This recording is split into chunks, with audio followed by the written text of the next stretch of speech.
right, in today's extended West Coast Minute, outrage in California. Small business investors under attack as the Golden State bills them for back taxes after a California court throws out legal tax breaks they took over the last 4 years.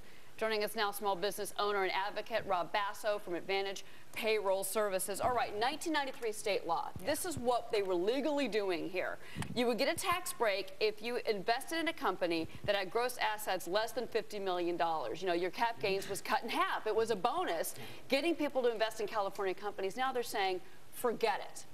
I mean, what does this do to small business? It's deplorable. What it's saying is don't invest in small business in the state of California. They're clawing back 4 years, $120 million in tax incentives, and they're expecting these small business investors that put their money and life on the line to grow these businesses to then take the money back. It is absolutely deplorable. But what about what's happening with these taxpayers? There's about 2,000 residents in California. State Senator Ted Lieu said the government here should not punish innocent law-abiding taxpayers retroactively just because they had the power to do so. Well, here's a good example. I've got special incentives in New York State for my small business. If they go back 5 years, I could owe $500,000 to the state of New York. I've done everything I'm supposed to do within the guidelines of these rules. I followed the laws as they existed then. These people followed the law as it existed. Now they're getting penalized for being good American taxpayers. And there are certainly going to be some legal fights to come from those residents, but they're getting sticker shock. They were handed these notices at the end of December from the Franchise Tax Board in California and said, you're going to have to pay up.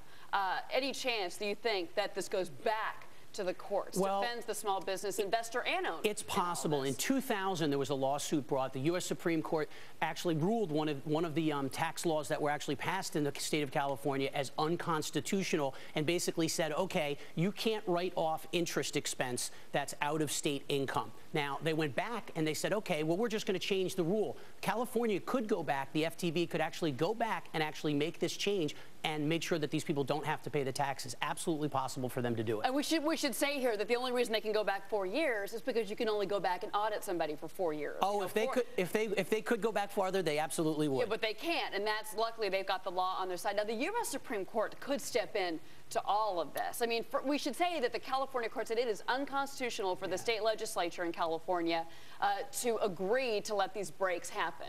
That if you're going to give it to small businesses in California, those investors, you've got to give it to all U.S. investors. Supreme Court could step into this. They could do that, but you know what? It basically ruins the entire effect of what the law was. They were trying to make sure that investment was staying in the state of California. You look at what Governor Rick Perry is doing, running huge ads for the state of Texas to get people to invest in Texas and not stay in California. There's huge competition going on. But that's small business owners. That's what I think is so fascinating about this. That's small business owners in a state. That's one thing. These are residents of California who took legal tax breaks to support local businesses. They follow the law. Their accountants follow the law. Now they're going to have to go back to their accountants and say, guess what? 4 years, we're now being hit. It's so wrong for small business owners and for the investors in America. It's going to be big problems. I hope that they change it and they make sure that people are treated equally. It's just deplorable. Rob, we have reached out to some of the players in all of this. I think the story is going to continue. Rob Basso, thank you for coming and commenting on it. I appreciate it.